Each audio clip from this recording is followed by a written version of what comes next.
Ayan. So, good morning po sa inyong lahat. Thank you po, Coach Mayet, for introducing me. So, welcome po sa ating Virtual Nutrition Club. So, pag-uusapan po natin ngayon ay Science of Aging. Pero bago yan, magpapakilala po muna ako sa mga first-timers. Next slide. Ayan. Sige. So, next slide po.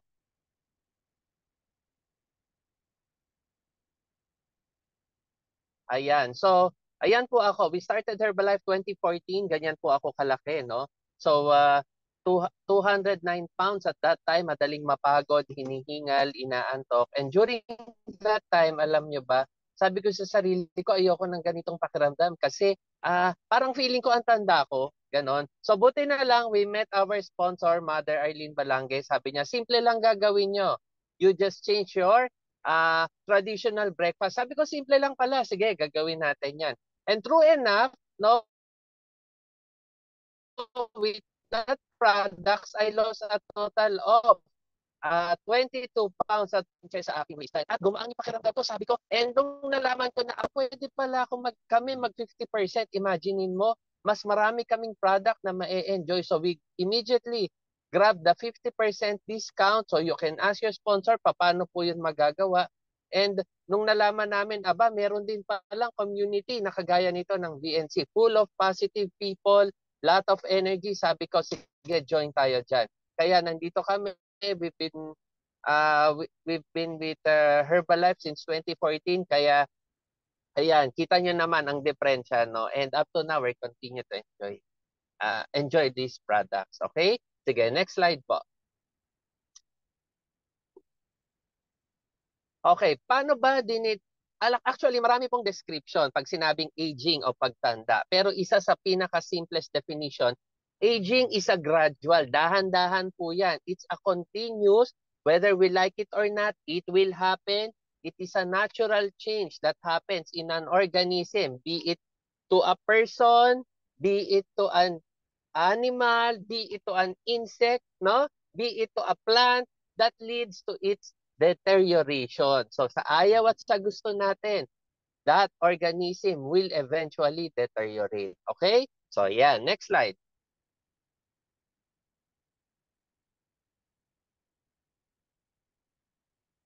Ayan. So where do we all start? So everything starts within our cell. So this is a typical example of an individual cell. This is isang piraso lang po ito ng cell natin. So ayan. So ilan bang cell? How many cells do we have in our body? Approximately po 30 trillion cells. So we have 30 trillion of that. So napakayaman natin sa cells. We have 30 trillion of that sa ating mga katawan. Next slide. However, kung as an individual, next slide. 30 trillion cell, that is the human cell. Pero hindi lang po yon ang nagme-make up ng katawan natin. We also have the organisms. We also have the microorganisms. We have the bacteria. We have the viruses. And these make up approximately 100 trillions, no, sa katawan natin. So mas marami sila. However, yung uh, concerned with regards to our aging, this comprises the 30 trillion ones. Okay? Next slide.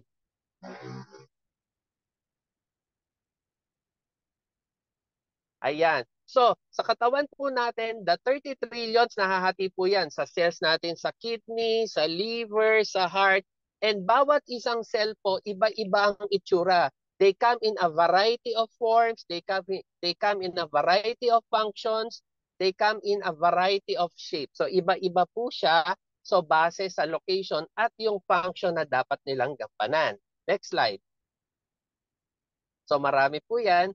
So ang focus po natin from the time na pinanganak tayo up to the time that we are senior, no, and above the senior level, between the ages of 20 to 35. So sino po dito yung mga 20 to 35, no?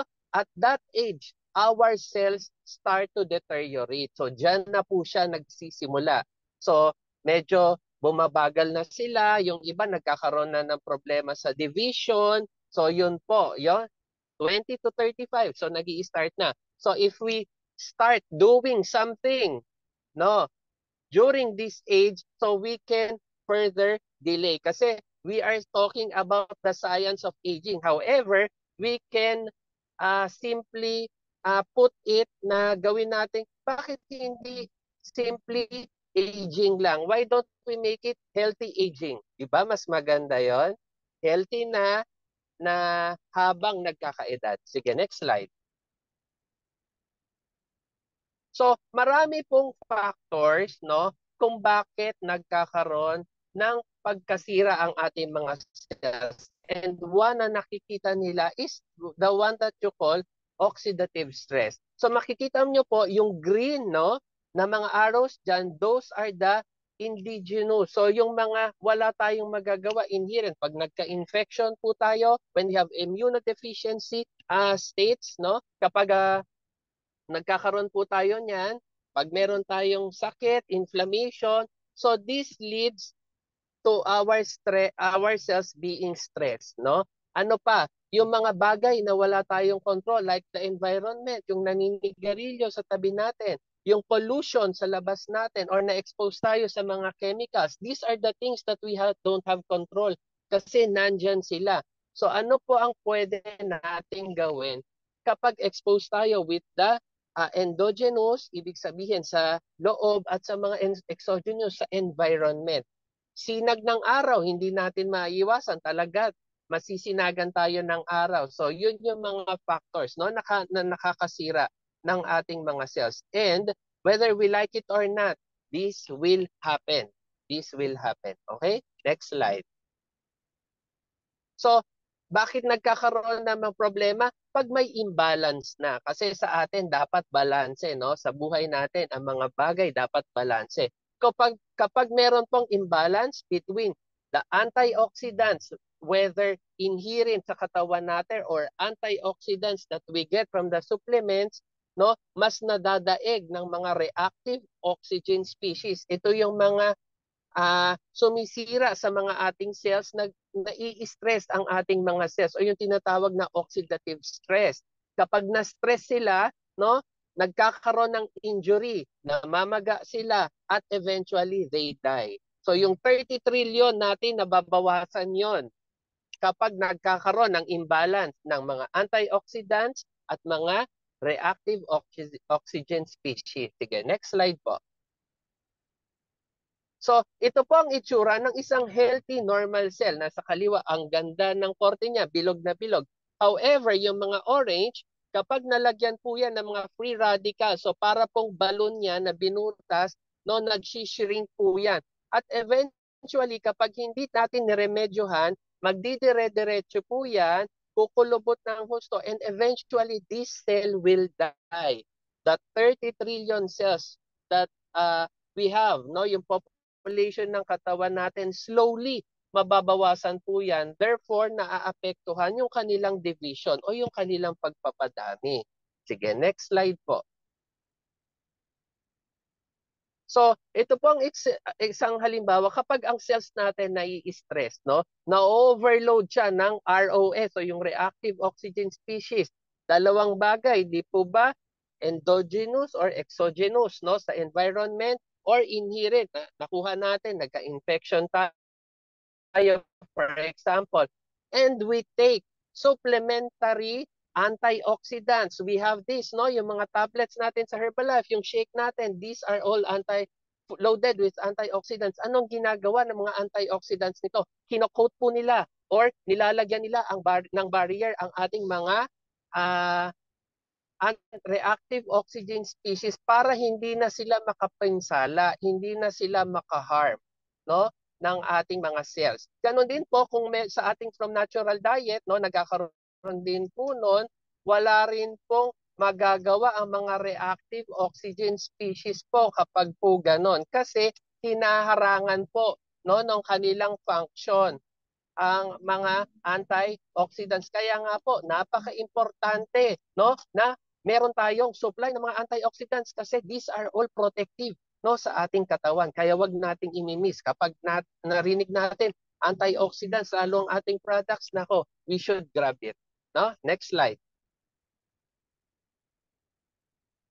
So, whether we like it or not, cells in our system will continue to divide up to a certain extent. There is a limit. And when they reach that extent, deterioration of that organism will slowly get in or will slowly set in. Kaya nga po, we cannot do about the aging, natural aging process, pero we can delay it. No? Yun yung maganda. We can delay it, pwede nating pabagalin, at pwede nating gawin mas productive, no? Yung ating aging. Ibig sabihin, at this age, mas marami tayong nagagawa compared to other ages na kasing edad natin. Di po ba? Sige, next slide. So, paano po yun?